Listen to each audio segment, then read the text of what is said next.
Эгер сиз чыркыраган чындыкты, жүрөккө жакын эмоцияны уккуңуз келсе, биздин модераторго жазылыңыз.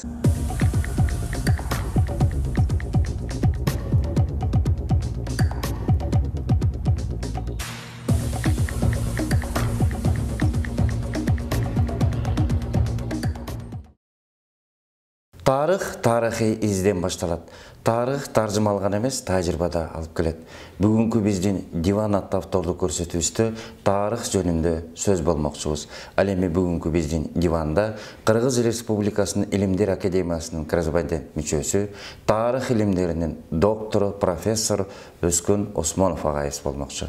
Саламатсызбы? Саламатсыз. Агай, эми ушул тарыхтын башын биз ушу билимден баштасак да, негизи ушу кыргыз элинин билим башаты бул Жусуп Баласагын болгон экен. Ушу Жусуп Баласагын жөнүндө бул ким болгон? Ошо жөнүндө кыскача айтып кетсеңиз. А дегенде ошо тарыхтан баштайлы деп атпайсыңбы? Азыркы мезгилде дүйнөдө илимдин тармактары көбөйүп отуруп 2,5 миңден ашып кетиптир. ЮНЕСКОнун рейтинг таблицасында ошол илимдердин ичинде кандай орун дээлейт адамзаттын турмушунда деген маселе каралып, ошо рейтингин аныктаган экен. Ошондо 2,5 миң илимдин тармагынын ичинен биринчи орунда тил илими турат экен. Ал эми экинчи орунда тарых илими турат экен.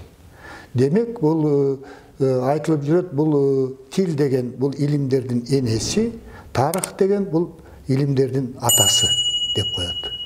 Анан бул эгемендүүлүккө чыккандан кийин кыргыз элинин өзүнүн тарыхына болгон кызыгуусу аябай жогорулады. Биздин өкмөтүбүз дагы, билим берүү жана илим министрлиги дагы жаштарга, мектепте окуган жаштарга, жогорку окуу жайларда, атайын кесиптик билим берүүчү окуу жайларда ушул тарыхты окутууга өзгөчө көңүл буруп, анан эгемендүүлүктүн шартында мектеп окуучуларына арналган, анан жогорку окуу жайында окуган студенттерге арналган окуу китептери жазылып, азыркы мезгилде бир нече басылыштары кайрадан оңдолуп, түзөлүп чыгып, кеңири окутулуп атат. Анан тарыхтын маанисин көтөрүш үчүн мектеп окуучулары үчүн дагы, жогорку окуу жайынын студенттери үчүн дагы ушул мамлекеттик экзамендер киргизилген. Азыркы мезгилде ушу тарых улуттук идеологиянын, мамлекеттик идеологиянын оңгусу экендиги белгилүү. Ошондуктан ар бир мамлекет, анын ичинен кыргыз мамлекети дагы өзүнүн тарыхын тереңдетип окутууга, ошонун идеологиянын негизи катарында пайдаланууга чоң көңүл буруп атат. Ошонун ичинен мына өзүңүздүн сурооңуз боюнча Жусуп Баласагын кыргыз тарыхында кандай роль ойнойт? Мурунку мезгилде мына Совет доорун биз жамандаганга эч кандай бир окуубуз да жок. Ошол мезгилде таптык идеология үстөмдүк кылган. Ошондо тарыхты жазууда коомдо, мамлекеттин тарыхы, мамлекетти өнүктүрүүдө, коомду өнүктүрүүдө биринчи орунда эл массасы турат. Экинчи орунда таптар турат. Үчүнчү орунда партия турат. Ал эми төртүнчү орунда жеке инсан турат деген концепция бекилип, тарых ошондой маанайда жазылып, анан кийин бул тарыхты жазууда, тарыхты өнүктүрүүдө инсандардын ролу төмөнүрөөк каралып, анан бул инсан таануу багыты өнүккөн эмес. Мына азыркы мезгилде чындап келгенде, ошол таптык концепциядан оолактаган мезгилде тарыхтын өнүгүшүндө, коомдун өнүгүшүндө, мамлекеттин өнүгүшүндө инсандардын ролу өзгөчө жогорку орунда тура тургандыгы белгилүү болуп калды. Мамлекет жетекчиси болобу, же болбосо коомдун өнүгүшүнүн тармактарындагы белгилүү инсандар болобу. Мына ошолор тигил же бул тармакты өнүктүрө тургандыгы уже ачык көрүнүп калды. Ошондуктан мына азыркы мезгилдеги кыргыз тарыхын жазган мына окумуштуулар, бир топ окумуштуу педагогдор ушу инсан таануу багытына өзгөчө көңүл буруп келатабыз. Азыркы мезгилде ушу 250дөн ашык кыргыз элин эл кылып келген эл башчыларын, маданият ишмерлерин, акылмандардын ошол ишмердигин тарыхка киргизип келатабыз. Ошолордун ичинде мына Жусуп Баласагын. Жусуп Баласагын бул дээрлик 1000 жыл мурун 10 кылым мурун жашап өткөн биздин азыркы Кыргызстандын аймагында жашап өзүнүн өлбөс өчпөс куттуу билим деген дастанын жараткан улуу инсан, анын ошол мезгилдеги айткан улуу идеялары азыркы мезгилде дагы өзүнүн актуалдуулугун жоготпой келатат. Жусуп Баласагын ошо куттуу билим деген китеби азыркы бүгүнкү алфавит менен жазылган китеби барбы ошонун? Азыркы мезгилде мына маалыматтар боюнча 3 түп нускасы сакталып калган турбайбы? 3. Ошонун бири мына бизге жакын жерде Өзбекстанда Наманганда жеке китепканадан табылган экен. Бул ушундай бир сакталып калышы бул азыркы мына коомдук аң сезим үчүн өтө чоң табылга деп айтсак болот. Өзүнүн актуалдуулугун эч жоготпойт. Бир нече тилдерге которулуп чыккан.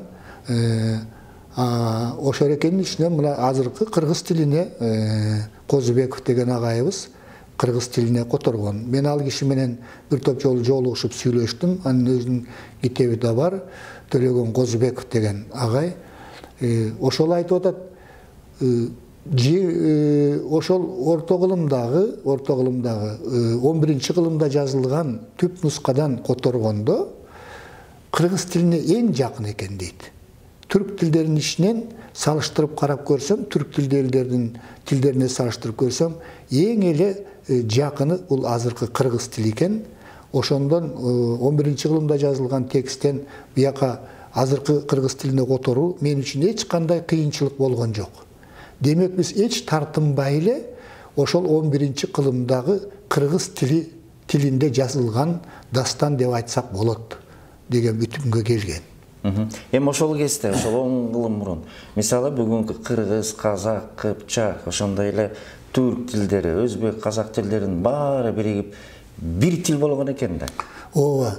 Бул негизи мына Боореке тарых китебинин акыркы басылыштарына биз жаздык. Мына кыргыз деген этнонимдин пайда болгонуна биз жанагы 2200 жылдыгын белгилегенде биздин эрага чейинки 3-кылым деп айтып келгенбиз да. Кыргыз эли Борбордук Азиядагы эң байыркы эл. Анткени ал жөнүндөгү тарыхый булак маалымат бул Сыматянын эмгегинде жазылып калган. Биздин эрага чейинки 3-кылым менен. Сыматянын китеби биздин эрага чейинки 1-кылымда жазылган. Ошондо хундардын императору ошо кыргыздардын ээлигин, тактап айтканда мамлекетин өзүнө каратып алды деген маалымат биз үчүн чоң нерсе. Жакында мына биздин мамлекеттин президенти, мурдакы президенти Кытайга барганда, Кытайдын окумуштуулары ушул кыргыздар жөнүндө жаңы маалымат табылды. Биздин архивтерде кыргыздар жөнүндө маалымат дагы биздин эрага чейинки 9-кылымда кыргыздардын жашагандыгы жөнүндө, алардын турмушу жөнүндө маалымат пайда болду дейт. Демек дагы 8 кылымга ары жылып атат да ошол маалымат боюнча.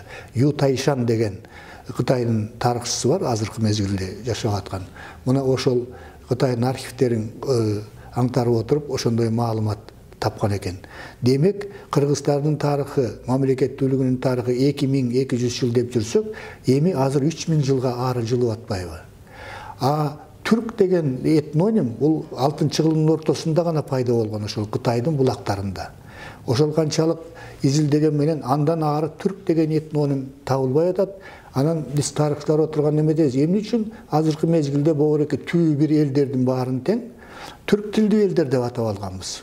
Чындыгында бул кыргыз тилдүү элдер деп аталыш керек эле да деген маселени коюп, биз учебниктерге, окуу китептерине ушуну киргизип, мына жаңыдан мындай баштап атабыз. Эми, конечно, бул илимде калыптанып калган нерсени өзгөртүү өтө кыйын.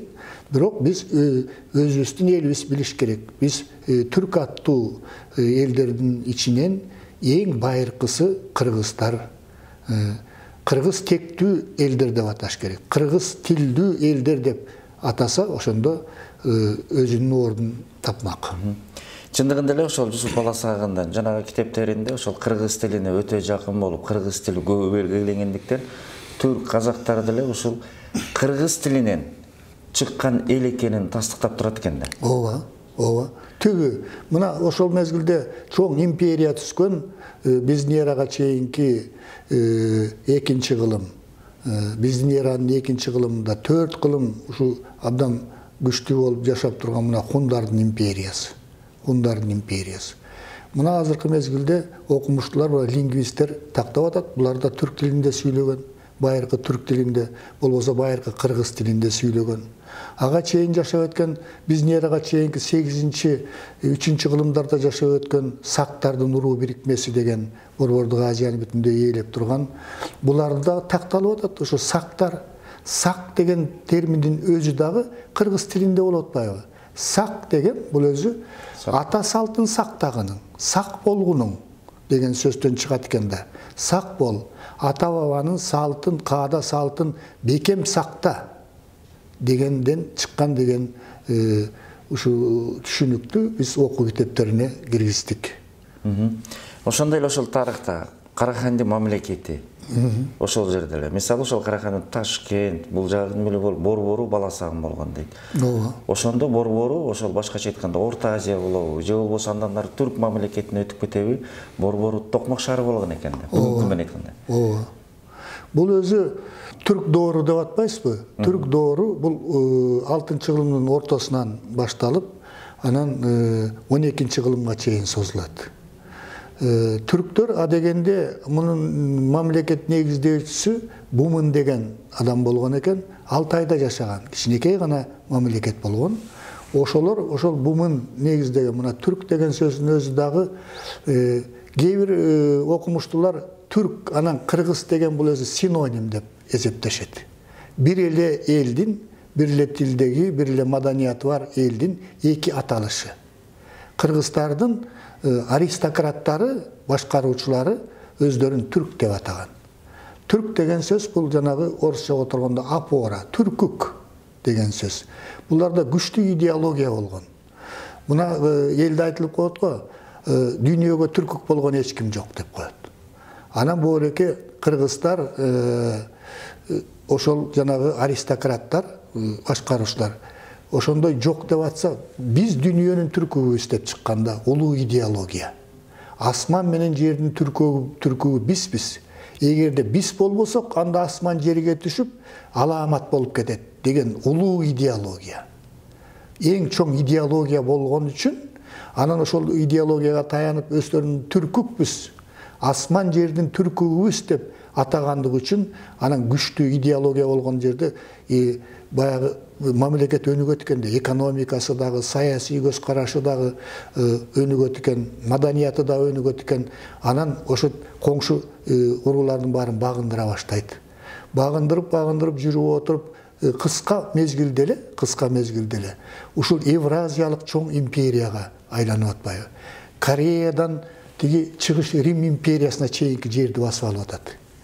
Чыгыштан Корея жарым аралы, а батыштан азыркы мына Турция, анан кийин тиги Стамбул, ошол жердеги жана Византия, бул өзү чыгыш Рим империясы. Ошол жерге чейинки жерлерди басып алып, Византиядан эмеден салык алып атат. Ирандан салык алып атат. Ушундай эң чоң территорияны жанагындай күчтүү идеологиясы болгон үчүн басып алып атат. Мына мамлекеттердин азыркы мезгилде өнүкпөй аткандыгынын бир себеби ошо идеологиянын жоктугу болуп атпайбы? Идеологиянын жоктугу. Анан боореке ошон анан 603-жылы бул экиге бөлүнгөн, батыш түрк каганаты, чыгыш түрк каганаты деп.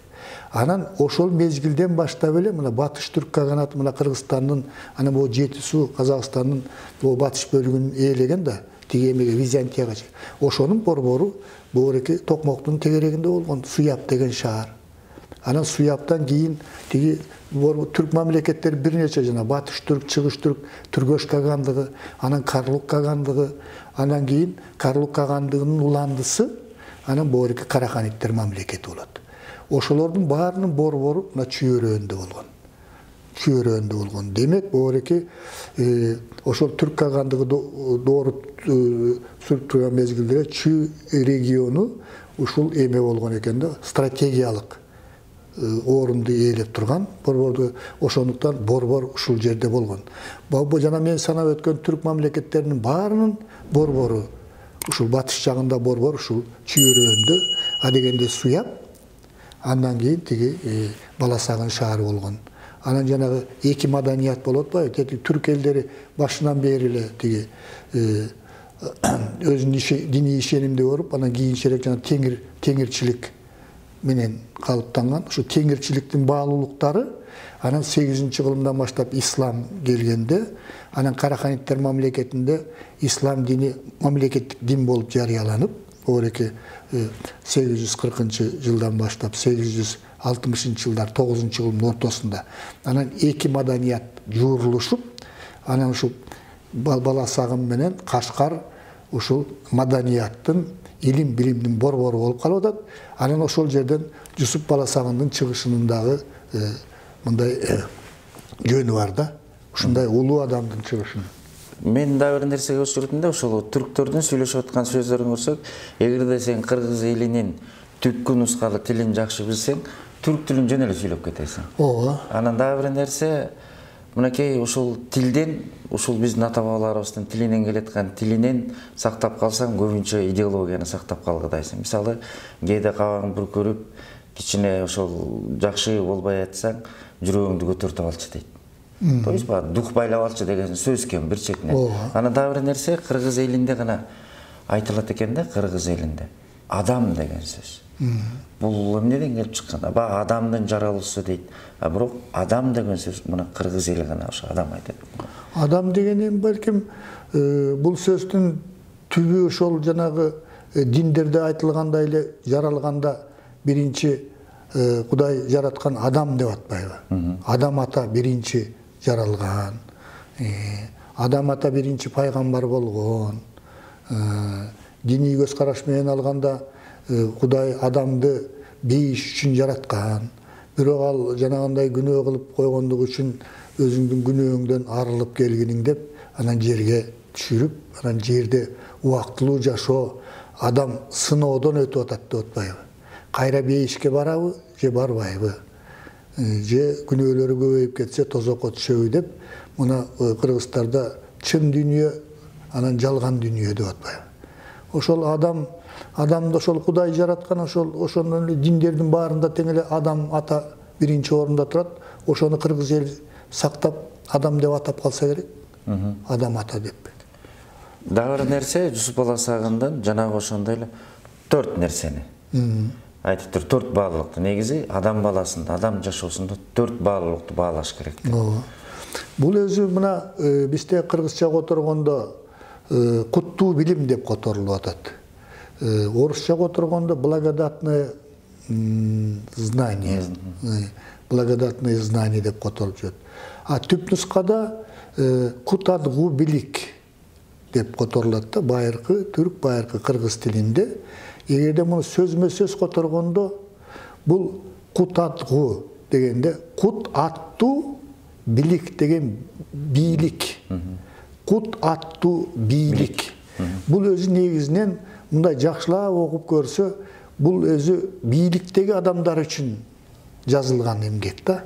Ошондуктан жанагы Кытайдын мамлекет башчылары, коңшу Ирандын мамлекет башчылары, коңшу бөлөк мамлекеттин башчылары муну ошол шахтардын китеби, падышалардын китеби деп бекеринен атаган эмес. Биринчи кезекте жана 4 баалуулук мамлекет башында турган, эл бийлеген адамдарга багытталган. Биринчи баалуулук адилеттүүлүк деп атпайбы? Адилеттүү болуш бул өзү ошол башчыларга тиешелүү нерсе көбүнчө. Бийликте турган адамдарга тиешелүү. Жөнөкөй бийликтен, төмөнкү бийликтен, жогорку бийликке чейинки адамдар адилеттүү болуш керек дейт. Адилеттүү. Адилеттүү башкаруу болгон жерде эли тынч болот дейт. Адилеттүү башкаруу болгон жерде элдин материалдык турмуш деңгээли дагы жогорулайт, маданий турмуш деңгээли дагы жогорулайт деген ойду айткан. Экинчи баалуулук катарында дөөлөт деп атпайбы? Дөөлөт. Дөөлөткө жетүүнүн жолу бул мээнеткечтик дейт. Башкаруучу жөн эле башкарып жатып албай мээнеткеч болуш керек дейт. Күндүр түндүр ойлонуш керек. кандай бийликти башында турса дагы, мисалы азыркы тил менен айтканда айыл башчысы болсо дагы, мурунку тил менен айтканда уруктун башчысы, уруунун башчысы болсо дагы ошол мээнеттенип туруш керек дейт Такай. Элинин камын көрүп, элдин турмушун кантип оңдойм, кантип көтөрөм, аны кантип коргойм, элди бөлөк душмандардан, анан ушул ички тышкы душмандардан кандайча коргош керек, анан жанагы мээнеттенип ошол жанагы элдин турмуш деңгээлин кантип көтөрөм деп ойлонуш керек деп атпайбы. Анан ошол 1000 жыл мурун эле Жусуп Баласагын 3-чү баалуулук катарында билимди жогору койгон. Ар бир башкаруучу билимдүү болуш керек дейт.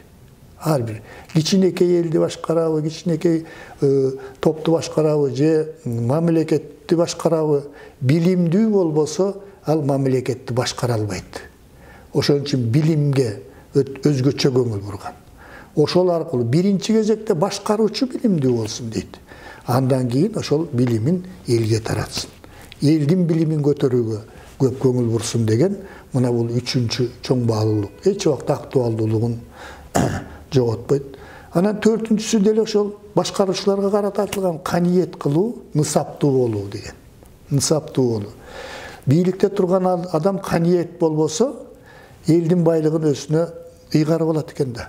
Өзүнө талап, өзүнүн кызыкчылыгын тиги өзүнө баш ийген адамдардан жогору коюп, анан байлыкты бийликтен пайдаланып, байлыкты топтоп, ашкере топтоп, тойбой, анан мунун актуалдуулугу азыр деле көрүнүп атпайбы? Кыргызстанда көрүнүп атпайбы? Бийликте турган, бийликке кандай бийлик айыл өкмөтүнүн башчысына келеби, районго аким болобу, же болбосо сот системасында иштейби, ушул байлык топтогонго болушунча аракеттин баарын, күчүнүн баарын, коомдун кызыкчылыгын экинчи планга коюп эле, биринчи ошол бийлигинен пайдаланып калууга аракет кылат. Өзү тойсо да көзү тойбойт. Ошол чексиз байлыкты топтогондугунун айынан анан эл нааразы болуп, анан жанагы бийликтегилерге жана кайра жанагы биздеги жана элдик толкундоолордун болуп аткан себеби ошол. 1000 жыл мурун муну айтып койгон. Каниеттүүлүк. Анан ошол нысапты тыюу, нысабын тыйган жетекчи бактылуу жетекчи дейт. Нысапты. Мына ушул 4 баалуулук ушул күндө дагы өзүнүн актуалдуулугун жоготпойт. Ошондуктан жанагы биринчи аталышы менимче туурада ушул жанагы кут аттуу бийлик. Бийликтин кутка жетиши. Кантип куттуу бийлик болот дегенге ошол насаат катарында айткан экен. Мындан тышкары карапайым элдин жашоо турмушу жөнүндө, жанагы адап, ахлак маселелери жөнүндө эң жөнөкөй нерсеге чейин жаш адам кандай үйлөнүш керек, аялды кандай тандаш керек, үйүңө конок келип калса аны кандайча күтүш керек, улуу адам кичүү адамга кандай мамиле кылыш керек, кичүү адам улуу адамга кандай мамиле кылыш керек, аял менен эркектин ортосунда кандай мамиле болуш керек. Мына ушундай маанайда акыл насаат айткан ушунчалык өтө куюлуштуруп, өтө жогорку деңгээлде жана месневи жанры деп коет экен. Ошол месне уйкаштырып, мына 2 саптан уйкаштырыш өтө кыйын экен да. Ушул Жусуп Баласагын бабабыздын генийлиги ушунда, ушу месневи жанрында ушундай өлбөс өчпөс чыгарманы жаратып калтырган экенбиз. Бүгүнкү күндө ошол мынакей сиз сабак берип жүрөсүз ошол жогорку окуу жайларында. Жусуп Баласагындын сабактары деген методика ушундай сабактар барбы? Жок, бул мына азыркы мезгилде мына көп жылдардан бери мен мектептерге окуу китептерин жазуу ишине аралашып, ошо автордук топторго жетекчилик кылып келатам. Азыркы мезгилде мына Кыргызстандын тарыхы окутууда, дүйнөнүн тарыхын окутууда 2 предмет окутулат да. Кийинки мезгилде мурун окуу китептери өзүнчө жазылчу. Дүйнөнүн тарыхы өзүнчө, анан кийин Кыргызстандын тарыхы өзүнчө, анан 34 сааттан жумасына 2 жолудан. Бир жолу дүйнөнүн тарыхын окуйт жумасына. бир жолу Кыргызстандын тарыхын окуйт да. Мына Ушурекин жазууда мына 5 жыл сайын мамлекеттик стандарт өзгөрүп турат. Жаңыланып турат да, өзгөрбөйт, жаңыланып турат, толукталып турат. Ушул 3-4 жолу жаңыланды. Буна акыркысы 2015-жылы министрлик тарабынан иште толукталып бекитилген. Ошол боюнча окуу китептерин жазып баштадык. Анткени тарыхты 5-класстан баштап окуйт, 11-класска чейин, анан жогорку окуу жайларында. Мына ошондо тарыхты окутууда биз жанагы евроцентризм деген мурун Союз мезгилиндеги калыптанып калган концепциядан четтеп, азыркы четтеп, өзүбүздүн Борбордук Азиянын тарыхын көбүрөөк окутканга, анан кийин Азиянын тарыхын көбүрөөк окутканга аракет кылып калдык. Анткени мурдакы концепция боюнча, жана евроцентризм боюнча, алдыга кеткен Европа, артта калган Азия деп окутчубуз. Азыркы мезгилде бул цивилизациялык окутуу деген болуп калды. Азиянын өзүнчө цивилизациясы. Борбордук Азияда көчмөндөр цивилизациясы. Эч тиги батыштын цивилизациясынан артта калган эмес, ашкан деген. Ошон үчүн мына Борбордук Азиянын тарыхын көбүрөөк окутуп калдык. Ошол боюнча мына Жусуп Баласагындын эмеси Атайы Кема болуп, Атайы Кема катарында окутулат ушу мектепте. Өзүнчө тема катарында окутулат. Анан кийин баа кошумча сабактар өткөрүлөт, тарбиялык иштер өткөрүлөт. Анан бул ушул 3 жолу кайталанып окулат Жусуп Баласагындын окуусу. Мени сизди азыр эметтим да, Жусуп Баласагындан жеке эле билим эмес, бул мамлекеттик идеология катары сабак өткөрсө да болот экен да. Болот. Анан бүгүнкү күндө ошонун бир нече тармакка бөлүп. Анан бүгүнкү күндө негизи ушул адамды адамгерчилик алып келүү, дейли адамды билимге тарбиялоо, нысаптуулукка тарбиялоо десе эле иман сабагы деп эле киришет да. Иман сабагы. Ушуга кандай көз карашыңыз? Бул өзү иман сабагы десе эле диндик көз караш да болуп атпайбы? Мен молдолор окутуш керек дешет. Мен тиги дин комиссиясында да төрага болуп иштеп калдым да убагында. Ана ошо дин маселесинде бир топ иштерди жасап баштаганбыз. Бул иман деген нерсе бул өзү эки түшүнүк да. Диний түшүнүк, анан кийин адеп, ахлак жөн эле динге байланышы жок эле. Бул иман десе эле мына ислам дини менен байланыштырып атпайбызбы? Ислам дини менен байланыштырып, жана өзүң айткандай, иман сабагын киргизиш керек. Анан иман сабагын бир убакта жанагы мамлекеттик стандарт боюнча киргизген учур болгон бизде. Анан ошондо ошо мектепке молдолор келип сабак өтө баштаган. Бул светтик мамлекетте диндин мектептерге кийлигишүүгө акысы жок да, бийликке. Мектепке билим берүү тармагына өзлөрүнүн тармактары бар, медреселер бар, институттар бар. Ошол жакта өзүнүн билимин бере берет. Ал эми бобуреки мамлекеттик мектептерде жогорку окуу жайларында аралашып сабак өтүүгө укугу жок. Эми ушундайды бериш үчүн иман деген сөздөн качыш керек го дейм, башка сөз менен алмаштырыш. Иман дегенди кийин адеп деген сабак менен алмаштырганбыз. Иманды адеп деген сабак менен алмаштырганбыз. Анан адеп сабагы дагы кийинчерээк өзгөрүп, азыркы мезгилде адам жана коом деген сабакты киргиздик. Адам жана коом деген сабак мурун мына өзүңөр мектепте окуп жүргөндө коом таануу деген бир сабак, анан жогорку класстардан окучу эмес беле? 9-чу, 10-чу класстан окучу. Азыр ушуну 5-чи класстан киргиздик.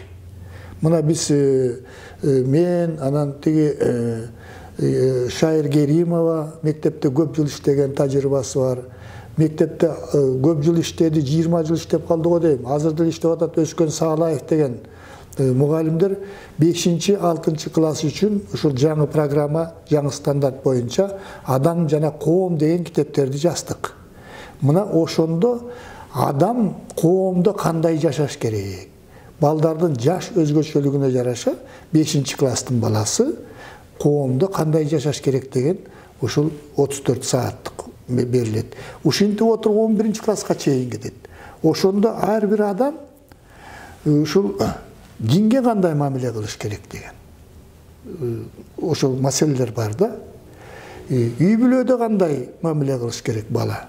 ата-энеге кандай мамиле кылыш керек, мугалимге кандай мамиле кылыш керек, досту, жолдошту кандай күтүш керек, коомдо кандай жашаш керек деген ыймандуулукка тарбиялоо мына ошол адам жана коом деген предметке келип токтоду азыр. Муну тиги СНГнин бөлөк мамлекеттери дагы ушундайга өтүштү да азыр. Ошо 5-класстан баштап эле өзүнүн жанагы жаштарын ушул предмет аркылуу коомдо туура жашоого үйрөтүү.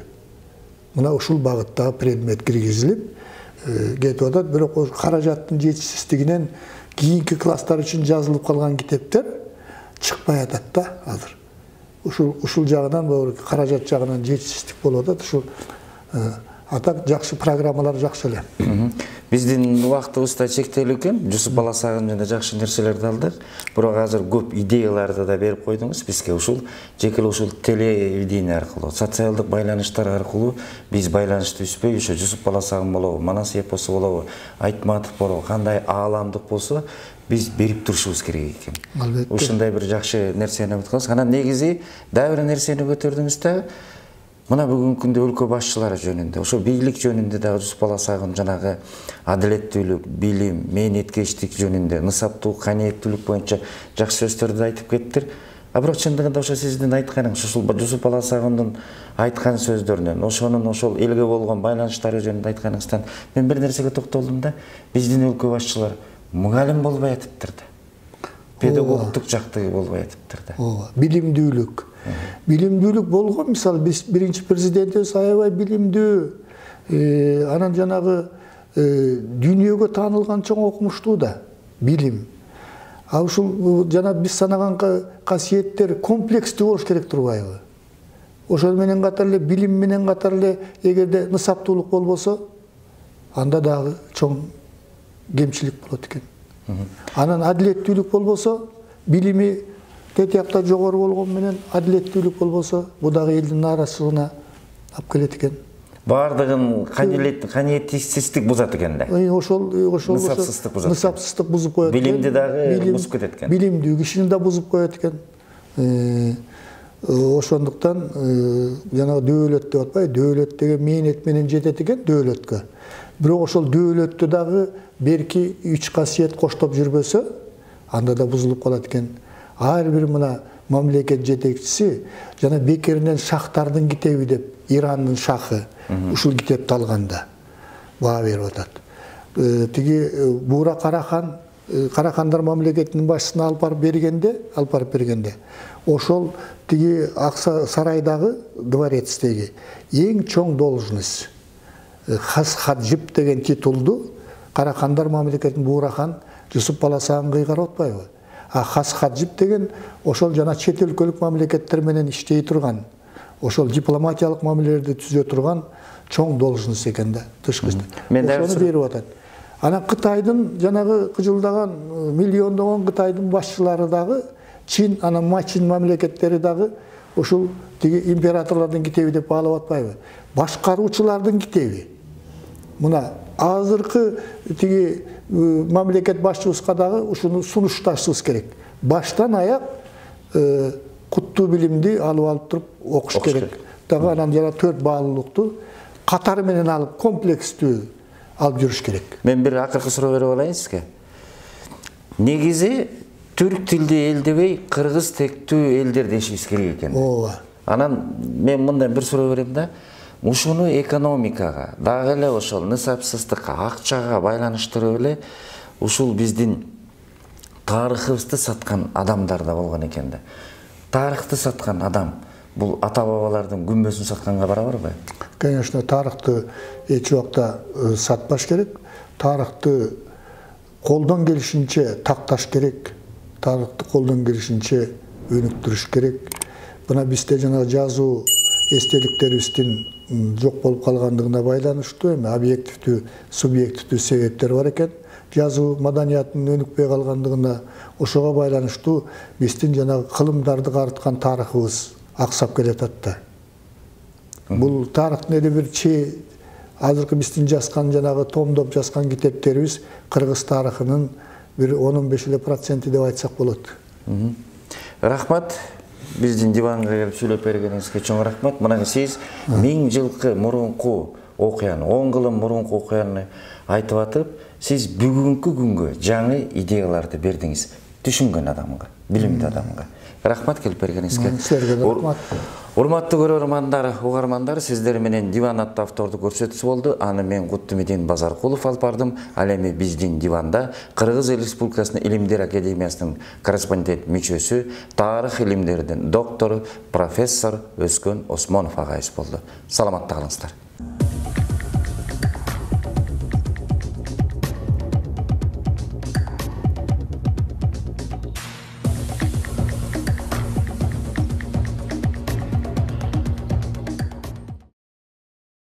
Эгер сиз чыркыраган чындыкты, жүрөккө жакын эмоцияны уккуңуз келсе, биздин модераторго жазылыңыз.